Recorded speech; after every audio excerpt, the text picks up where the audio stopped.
কি ব্যাপার পিয়াদা, কিছু বলবে নাকি? আগে হ্যাঁ মহারাজ, আমাদের প্রাসাদের সিংহদুয়ারের বাইরে গ্রামের কিছু লোক এসে হাঁপানি রোগে আক্রান্ত এক বৃদ্ধকে ফেলে দিয়ে গেছে। সে কি, এ তো ভারী অন্যায়। এই বৈদ্য, চলো চলো একবার গিয়ে তাকে দেখে আসি। সেরকম বুঝলে আমাদের তাকে রাজবাড়ির সেবালয়ে রাখতে হবে। হ্যাঁ, সে তো হবেই।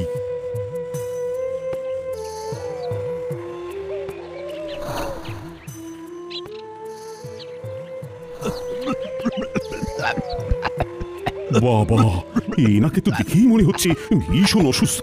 বৈদ্যমশাই, একটু দেখুন তো। আপনার নাম কি? কোথায় থাকেন মশাই?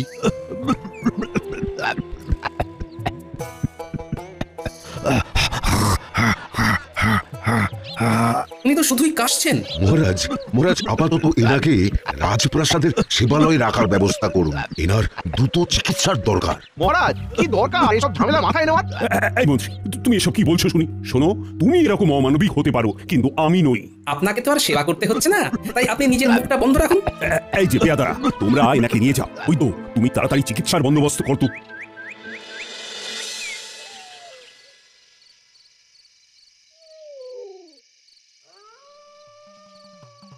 আরে যে বলছিলাম চাল ডাল শেষের মুখে, আজকে আনতে, সেগুলোর কি হলো?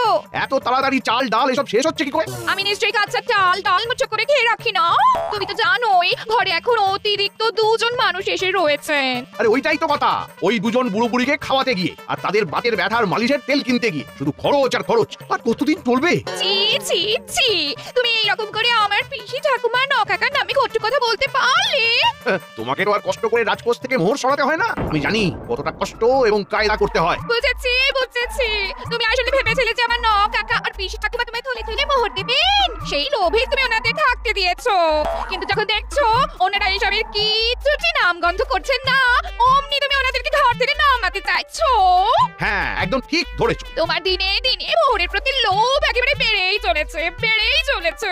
কেন পারবে না বলো তো? কেন পারবে না? শোনো গিন্নি, শোনো, তোমার ওই বুড়ো নকাকা বুড়ি পিসি ঠাকুমা স্বর্গে গেলে ওনাদেরকে হয়তো তুমি পরজন্মে আবার ফিরে পাবে। হ্যাঁ, তা হতেও পারে, আমার নাও পারে। কিন্তু আমার যদি এই জন্মেই চুরি করে জমানো সব মোহর একবারে খরচা হয়ে যায়, তাহলে আমি আর সেগুলো ফিরে পাবো না গিন্নি। আমার আর কিচ্ছু বলার নেই।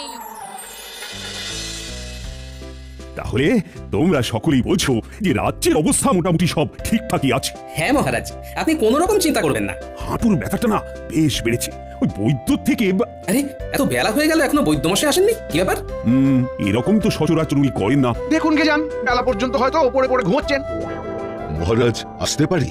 এখন আর এসে কি হবে, সভা তো শেষের মুখে। কি ব্যাপার বৈদ্য, এত দেরি কেন?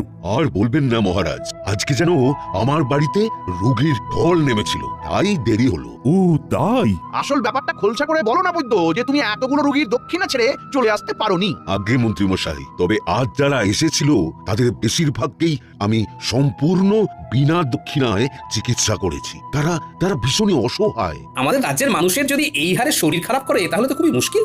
আমাদের রাজ্যের বহু মানুষ কিন্তু ভীষণই অসহায়, আর সেটা আজ চিকিৎসা করতে গিয়ে হাড়ে হাড়ে টের পেয়েছি। গোপাল, কিছু তো একটা বিহিত করতেই হবে। এবারে কি করা যায় বলতো? মহারাজ, কালকে চলুন আমরা রাজ্যে যে দাতব্য চিকিৎসালয়টা খোলার কথা ভাবছিলাম, সেই স্থানে বৈদ্যমশাইকে নিয়ে গিয়ে একটা নকশা ছকে নিই। বেশ, তাহলে তাই হোক। তা তোমার কি মত বৈদ্য? মহারাজ, আমি রাজি। আমার কোনো রকম অসুবিধা বা আপত্তি নেই।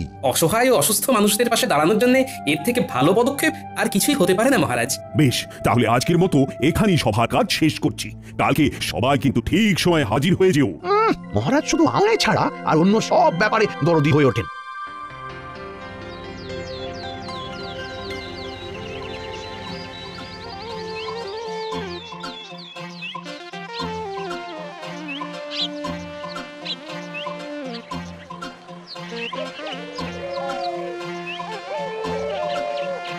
কে, মাছগুলো সব টাটকা তো? আরে হ্যাঁ গো গোপাল দাদা, এই তো তুমি আসার আগেই মন্ত্রী মশাই এই মাছই নিয়ে গেল। কি, মন্ত্রী মশাই এসেছিল? আচ্ছা, 1 কেজি মতো মাছ দিয়ে দেখি। অনেক বাজার হয়ে গেল, পুরো ফতুর হয়ে গেলাম। ঘটা চল, শিগগির মন্ত্রীকে পাকড়াও করিনি। দেখ আমাদের পাওনা মোহর দেওয়ার বেলায় শুধু শুধু ওই নেই নেই করে। এদিকে দেখো বাজারের ঘটা থলে থেকে বেরিয়ে আসছে কচি সজনের ডাঁটা। ও মন্ত্রী মশাই, এই কে রে? এই তো আমরা এখন এখানে কি করতে এসেছিস তোরা? আমাদের পাওনা মোহরগুলো নিতে এসেছি। ওরে বাবা, আমি কি এখানেও মোহর নিয়ে এসেছি নাকি? তাছাড়া আমার এখন একটু টানাটানি চলছে, তোরা পরে তোদের পাওনা বুঝে নিস। এত কাঁড়ি কাঁড়ি বাজার করার বেলায় তো আপনার টানাটানি হয় না। যত টানাটানি আমাদের মোহরের বেলায়, তাই না? শোন শোন শোন, বলছি কি, এই এত খাঁড়ি খাঁড়ি বাজার করতে গিয়েই তো আমি ফতুর হয়ে যাচ্ছি। গিন্নির বাপের বাড়ির লোক এসেছে, সব মোহর চলে যাচ্ছে। তা ওনাদের কোথাও ওই কায়দা করে পাঠিয়ে দিন না। তারই পরিকল্পনা করছি, দেখি কি হয়। যাক যাক, বলছি তোরা বিকেলে একবার আয়, হ্যাঁ, আমার সাথে দেখা কর, দেখি যদি ওই সুযোগটা কাজে লাগিয়ে আমার ভান্ডার আর তোদের মন ভরানো যায়। বাহ বাহ বাহ। হলো তোর মাছ কাটা? হ্যাঁ, এ নাও দাদা, এ নাও তোমার মাছ। হ্যাঁ দে। আর এই নে 3 মোহর।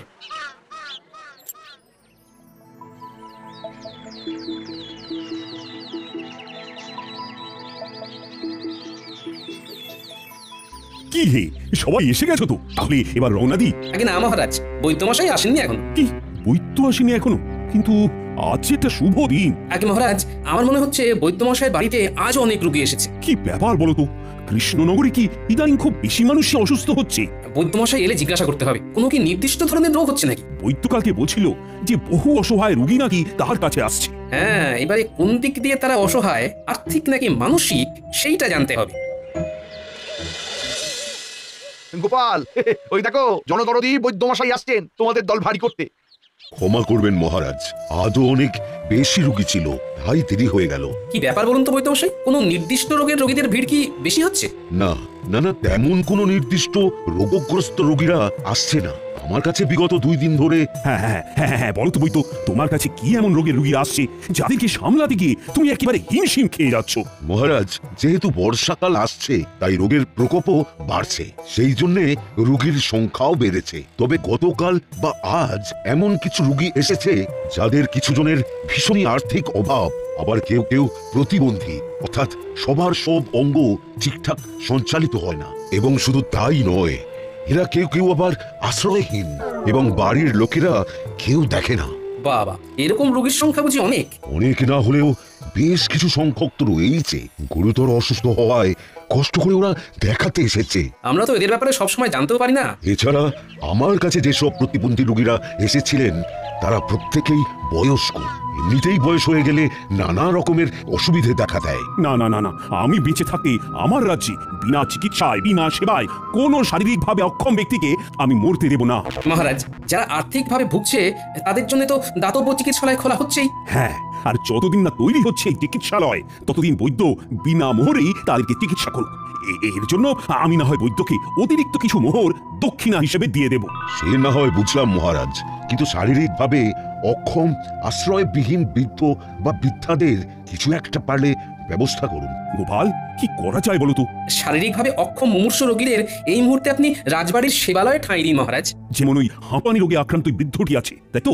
হ্যাঁ মহারাজ, আমরা প্রথমে খোঁজ নিয়ে গোটা রাজ্যে দেখে নেই কতজন এমন রয়েছে, তারপরে তাদের নিয়ে আসার ব্যবস্থা করি আমাদের প্রাসাদের সেবালয়ে। তারপর না হয় অবস্থা বুঝে ব্যবস্থা হবে। আরে, আমি এই রাজ্যের সকল অক্ষম মানুষদের ভরণ পোষণের ভার নেব। আমি এক্ষুনি প্রহরীদের ঘোষণা করে দিতে বলছি। মহারাজ, এমন হুট করে ঘোষণা করে ফেলবেন না। না না না গোপাল, আমি এই বিষয়ে দেরি করতে চাই না। মন্ত্রীকে পাঠাচ্ছি খোঁজ খবর নিতে। তারপরে বয়স্ক এবং যুব নির্বিশেষে আমি এই রাজ্যের সকল অক্ষম ব্যক্তিদের ভরণ পোষণের ভার নেব। কিন্তু মহারাজ। না না না, আর কোনো কিন্তু নয়। এই মন্ত্রী, যাও যাও যাও, হাতের কাজগুলো সেরে শিগগিরই বেরিয়ে পড়ো। ভগবান, আর পারা যায় না। এই ঘটা আর কতক্ষণ দাঁড়াবো রে? আর একটু দাঁড়াতেই হবে, না হলে মন্ত্রী কখন এখান দিয়ে গড়ে চলে যাবে ধরতেও পারবো না। হ্যাঁ, আর মোহরগুলো পাওয়া হবে না। কিন্তু সেই সকাল থেকে দাঁড়িয়ে আছি, মহারাজকেও তো বেরোতে দেখলাম না, অথচ মন্ত্রী বলেছিল বেরোবে। এই ঘটা, মন্ত্রী আসছে, ওই দেখ। চল চল গিয়ে পাকড়াও করি। উফ, এদের আর বুড়ো বুড়ি নিয়ে আদিক্ষেত আর শেষ হয় না। আরে ও মন্ত্রী মশাই, কোথায় যান? আমাদের দিকে একটুখানি তাকান, সেই সকাল থেকে দাঁড়িয়ে। ও ও, তোরা ঠিক এসে গেছিস? মোহরের টানে কি আর না এসে পারি? শোন শোন, আজ মহারাজ বাইরে যাননি, তাই আমিও সুবিধা করতে পারিনি। এখন কাজে বেরোচ্ছি, পরে আসিস। হ্যাঁ, কি কাজ মন্ত্রী মশাই? গোপালের বুদ্ধিতে মহারাজের মনে হয়েছে যে আমাদের রাজ্যের সকল আশ্রয়হীন ও শারীরিকভাবে অক্ষম অসুস্থ মানুষদের ভরণ পোষণের ভার নেবেন। বাহ, এ তো বেশ ভালো কথা, কিন্তু তার জন্য আপনি চললেন কোথায়? শারীরিকভাবে অক্ষম রোগীর সাথে তো নাকি? ধুর, আমার উপর ভার পড়েছে রাজ্যে কতজন এমন রুগী আছে সেই খবরটা নেওয়ার। মন্ত্রী মশাই, এইটাই আপনার সুবর্ণ সুযোগ, মোটে কিন্তু হাতছাড়া করবেন না। কেন রে ঘটা? আমার এতে কি সুরা হবে শুনি? মহারাজ যখন অক্ষম ব্যক্তিদের ভরণ পোষণের ভার নেওয়ার সিদ্ধান্ত নিয়েছেনই, তখন এই সুযোগে আপনার বাড়ির ওই 2 অতিথিকেও মহারাজের সেবালয়ে পাঠিয়ে দিন। মন্দ বলিসনি, মন্দ বলিসনি, কিন্তু কিন্তু ওনারা তো সুস্থ, শারীরিকভাবে অক্ষম তো নয়। আরে বাবা, অভিনয় করতে দোষ কি? আমি তো ভাবছি কিছু সুস্থ লোককেও এইরকম অক্ষম সাজিয়ে রাজ সেবালয়ে পাঠিয়ে দেব। রাজবাড়ির 2 বেলা খাওয়া, ওদের দ্বারা আমরাও কিছু অতিরিক্ত খাবার পেয়ে যাব। মন্ত্রীমশাই, একটু ভেবে দেখুন ব্যাপারখানা। ভালোই বলেছিস। দাঁড়া দাঁড়া, কাজ থেকে ফিরেই তোদের বউঠানকে এই কথাটা বলতে হবে। ঠিক আছে, আজ আসি। হ্যাঁ, কদিন পরে এসে মোহর নিয়ে যাস, কেমন? কিরে বটা, তুইও আসবি নাকি ওই পা ভাঙার নাম করে? তা এলেই হয়, মন্ত্রীমশাইও চমকে উঠবে।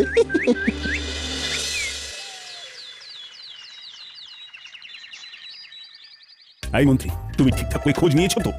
মহারাজ, আপনি একদম নিশ্চিন্তে থাকুন, আমি সকল অক্ষম ব্যক্তিদের ব্যাপারে খোঁজ নিয়েছি। এছাড়াও প্রহরীরাও খবরটা গোটা রাজ্যে ঘোষণা করে দিয়েছে। বেশ গোপাল, সেবালয়ে সব ব্যবস্থা প্রস্তুত তো? হ্যাঁ মহারাজ, নিশ্চিন্তে থাকুন। তবে আমার এই ব্যাপারে একটু সন্দেহ আছে যে কতজন আসল আর কতজন নকল প্রতিবন্ধী আমাদের সেবালয়ে এসে উঠবেন। ছি ছি গোপাল, আবার তুমি সেই এক কথা বলছো? চোখের সামনেই তো দেখি মন্ত্রী কেমন পাল্টে গেল। অপরাধ নেবেন না মহারাজ, যা মনে হয়েছে তা বললাম। মহারাজ, শিগগির সেবালয়ে চলুন, রুগী তথা অতিথিরা এসে পড়বেন একটুবারেই।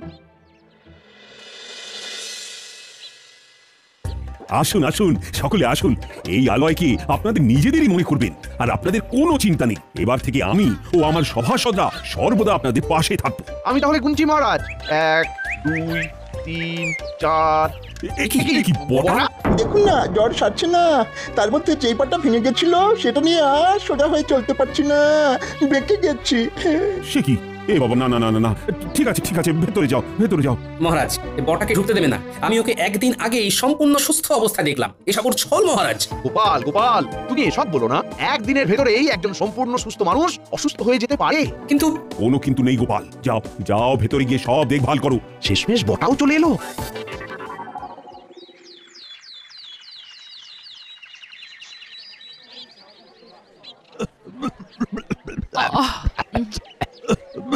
কি হাঁচি কাশির আওয়াজ আসছে সেবালয় থেকে। আমারও সারা রাত ঠিক মতো ঘুম হয়নি। রোগীরা যেন মনে হচ্ছে মোচ্ছব লাগিয়েছে, দিব্যি গল্প করছে, কারণ বেশ কোলাহলের আওয়াজ পাচ্ছে। আমিও পাচ্ছি। এনারা আদৌ রোগী তো না? মানে যেভাবে গল্প করছেন, কারোর শরীর অসুস্থ হলে গল্প করবার জন্য এত উৎসাহ কি থাকে? আসলে সারাদিন শুয়ে বসে আর কত থাকবি, তাই হয়তো গল্প জুড়েছে। তাই বলে সারা রাত জুড়ে ভোর অবধি এভাবে আমি না ঘুমিয়ে ওহ, আর থাকতে পারবো না। আপনি কিছু একটা ব্যবস্থা করুন মহারাজ। হা কপাল, করতে চাই এক আর হয়ে যায় আর এক। তাহলে রুগীদের খাবারও তৈরি, ওদিকে পথ্যও তৈরি হয়ে গেছে। এই তো গোপাল এখন হেসেলে ব্যস্ত আছে। এই সুযোগে বটাকে আমার খাবারের পাত্রটা দিয়ে আসি। রাজবাড়ির খাবার বলে কথা। যাই, এবারে তাহলে সেবালয়ে ঘুরে আসি।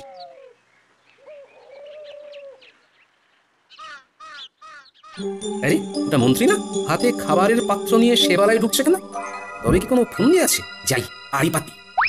রে বটা, খুব আরাম তো? হ্যাঁ, সে আর বলতে, আপনার ওই 2 জন কুটুম্ব তো বেশ আরামে আছে। আচ্ছা শোন, তুই নিজেও ভালো করে অভিনয়টা করবি আর বাকিদেরকেও করাবি, যাতে কেউ ধরা না পড়ে। এছাড়া এই এই এই খাবারের পাত্রটা রেখে গেলাম। কেন? বুঝতেই তো পারছিস, খাবারে খাবারে ভরে দিতে হবে। এখন আসি, বুঝলি? যা ভেবেছিলাম ঠিক তাই। সবই মন্ত্রী আর বটার বদমাশি। আমায় মহারাজকে চোখে আঙুল দিয়ে ওই বদমাশিটাকে তুলে ধরতে হবে।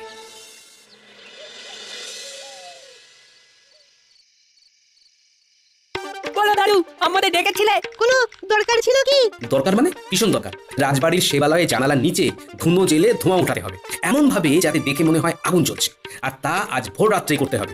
ধোঁয়া দেওয়ার কাজে তোদেরকে সাহায্য করবে ওই পুঁটির বাবা। কিন্তু দাদু এমন কাজ করবে কেন? মহারাজকে নিজের চোখে মন্ত্রীমশাইয়ের ষড়যন্ত্রটা দেখাবো বলে। রাজ সেবালয়ে কিছু শারীরিকভাবে অক্ষম প্রতিবন্ধী ছাড়াও এমন কিছু মানুষ এসেছে যারা সম্পূর্ণ অভিনয় করছে। আচ্ছা, তাহলে বুঝি ওরা একদম সুস্থ?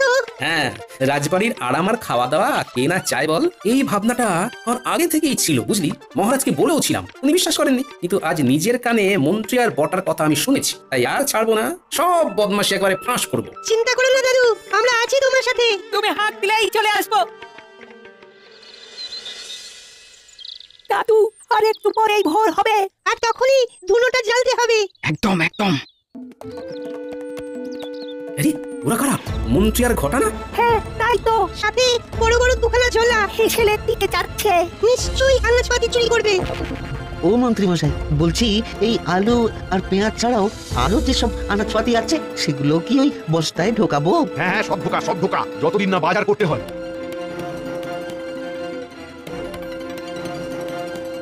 আমাকেও দেবেন তো?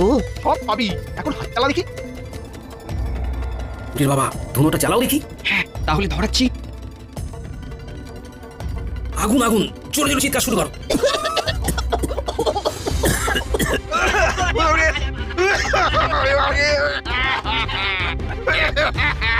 আগুন আগুন আগুন আগুন। মন্ত্রী মশাই মনে হচ্ছে আগুন লেগেছে।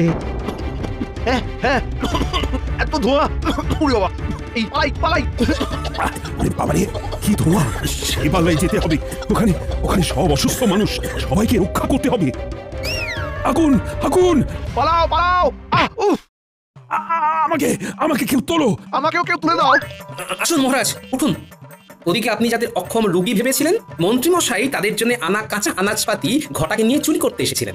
রুগী ভেবেছিলাম মানে? আরে ওরা তো সব রুগী। ওরা সবাই আসল রোগী নয় মহারাজ, আর এটা আগুনের ধোঁয়াও নয়, ধুনোর ধোঁয়া। এবং আমি আপনাকে প্রমাণ দেওয়ার জন্য এই চাতুরিটা করেছি। আগুন পালাও, কি করে পালাবো? আমরা কি করে পালাবো? ও মাই, কি এটা কি দেখছি? যা হাঁটতে পারতো না তারা তো দিব্যি ছুটছে। ওই তো বটা। হ্যাঁ মহারাজ, এরা সব মন্ত্রী আর বটা ঘটার প্ররোচনায় রাজ সেবা পাবে বলে অভিনয় করছিল। আমি আপনাকে সেই জন্যই পই করে বারণ করেছিলাম এরকম ঘোষণা দুম করে না করতে। যা বোঝার আমি বুঝে নিয়েছি। যারা সত্যি অসুস্থ ওই তো তারা ভিতরে আছে। এবারে মন্ত্রীকেও ভিতরে শুয়ে দিন। চলো মন্ত্রী, এবার তোমার পা ভাঙবো। আমায় ছেড়ে দিন মহারাজ। উড়ি বাবারি, কি মজায় ব্যথা! আমায় ছেড়ে দিন। আরো কোথায় কোথায় ব্যথা হয় দেখুন মন্ত্রী মশাই।